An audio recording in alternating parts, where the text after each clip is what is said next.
भक्त के कहने पर प्रभु श्री राम ने रसोई बनाई। भक्त और भगवान की रोचक कथा। बहुत साल पहले की बात है। एक आलसी लेकिन भोला भाला युवक था आनंद। दिन भर कोई काम नहीं करता, बस खाता ही रहता और सोए रहता। घर वालों ने कहा कि चलो जाओ निकलो घर से, कोई काम धाम करते नहीं हो, बस पड़े रहते हो।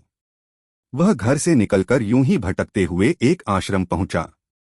वहां उसने देखा कि एक गुरुजी हैं और उनके शिष्य कोई काम नहीं करते, बस मंदिर की पूजा करते हैं। उसने मन में सोचा कि यह बढ़िया है, कोई काम धाम नहीं, बस पूजा ही तो करना है। गुरुजी के पास जाकर पूछा, क्या मैं यहाँ रह सकता हूँ? गुरुजी बोले, हाँ हाँ क्यों नहीं, लेकिन मैं कोई काम नहीं कर सकता हूँ। गुरुजी, कोई काम नहीं करना है, बस पूजा करना होगी। आनंद, ठीक है, वह तो मैं कर लूंगा। अब आनंद महाराज के आश्रम में रहने लगा। ना कोई काम ना कोई धाम, बस सारा दिन खाते रहो और प्रभु भक्ति में भजन गाते रहो। महीना भर हो गया, फिर एक दिन आई एकादशी। उसने रसोई में जाकर देखा कि खाने की कोई तैयारी नहीं। उसने गुरुजी से पूछा कि आज खाना नहीं बनेगा क्या? गुरुजी ने कहा, नहीं, आज तो एकादशी है, तुम्हारा भी उपवास है। उसने कहा, नहीं, अगर हमने उपवास कर लिया तो कल का दिन ही नहीं देख पाएंगे। हम नहीं कर सकते उपवास, हमें तो भूख लगती है। आपने पहले क्यों नहीं बताया?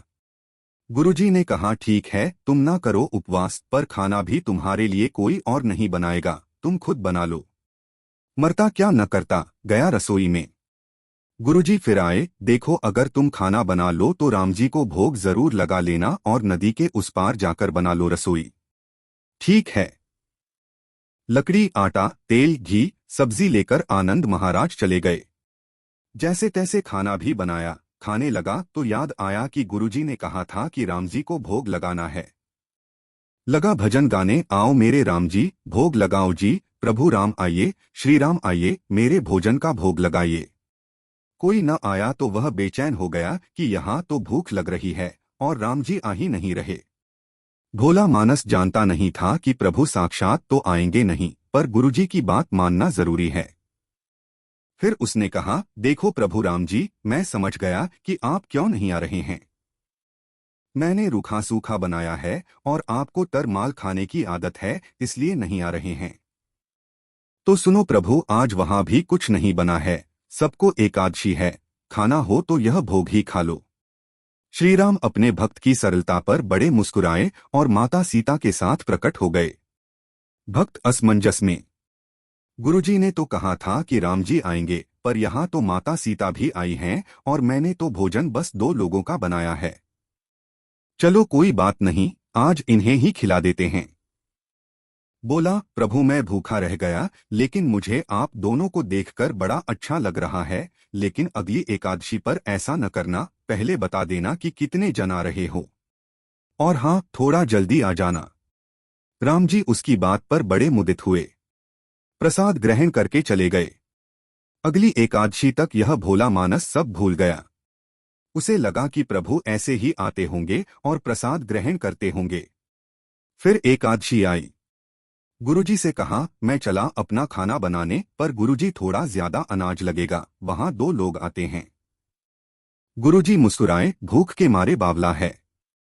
ठीक है, ले जा और अनाज ले जा। अब की बार उसने 3 लोगों का खाना बनाया।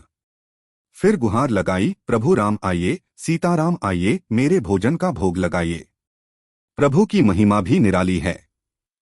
भक्त के साथ कौतुक करने में उन्हें भी बड़ा मजा आता है। इस बार वे अपने भाई लक्ष्मण, भरत, शत्रुघ्न और हनुमान जी को लेकर आ गए। भक्त को चक्कर आ गए। यह क्या हुआ? एक का भोजन बनाया तो 2 आए, आज 2 का खाना ज्यादा बनाया तो पूरा खानदान आ गया। लगता है आज भी भूखा ही रहना पड़ेगा। सबको भोजन लगाया और बैठे बैठे देखता रहा। अनजाने ही उसकी भी एकादशी हो गई। फिर अगली एकादशी आने से पहले गुरुजी से कहा, गुरुजी, ये आपके प्रभु राम जी अकेले क्यों नहीं आते? हर बार कितने सारे लोग ले आते हैं। इस बार अनाज ज्यादा देना। गुरुजी को लगा कहीं यह अनाज बेचता तो नहीं है, देखना पड़ेगा जाकर।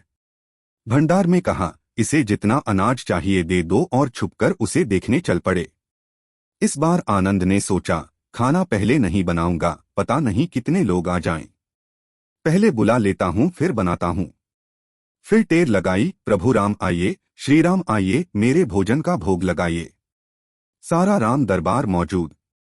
इस बार तो हनुमान जी भी साथ आए। लेकिन यह क्या, प्रसाद तो तैयार ही नहीं है। भक्त ठहरा भोला भाला। बोला, प्रभु इस बार मैंने खाना नहीं बनाया। प्रभु ने पूछा, क्यों? बोला, मुझे मिलेगा तो है नहीं, फिर क्या फायदा बनाने का, आप ही बना लो और खुद ही खा लो। राम जी मुस्कुराए, सीता माता भी गदगद हो गईं उसके मासूम जवाब से। लक्ष्मण जी बोले, क्या करें प्रभु? प्रभु बोले, भक्त की इच्छा है पूरी तो करनी ही पड़ेगी, चलो लग जाओ काम से। लक्ष्मण जी ने लकड़ी उठाई, माता सीता आटा सानने लगीं। भक्त एक तरफ बैठकर देखता रहा। माता सीता रसोई बना रही थी तो कई ऋषिमुनि व यक्षगंधर्व प्रसाद लेने आने लगे। इधर गुरुजी ने देखा कि खाना तो बना नहीं, भक्त एक कोने में बैठा है। पूछा, बेटा क्या बात है, खाना क्यों नहीं बनाया?